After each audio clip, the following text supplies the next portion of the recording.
இதுதான் எங்கள் ராஜா. பழஞ்சேரி மாடு காலை முதல்ல என்கிட்ட வந்த ராஜா, மகாராஜா. சொல்லாத. என்ன அது பண்ணு பார்ப்போம். மூஞ்சவேன் பண்ணுவிய பண்ணு பார்க்கலாம். இவருக்கு தடவி கொடுக்கணும். அதுக்கு தான் வருவார் இப்படி. பார்த்தீங்களா திமிழை? பார்த்தீங்களா எப்படி இருக்குன்னு திமிழ்?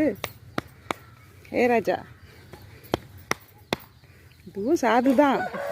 ஆனால் பிடிக்காதவங்க வந்தாங்கன்னா உருன்னு சொல்லுவார், உருமுவார்.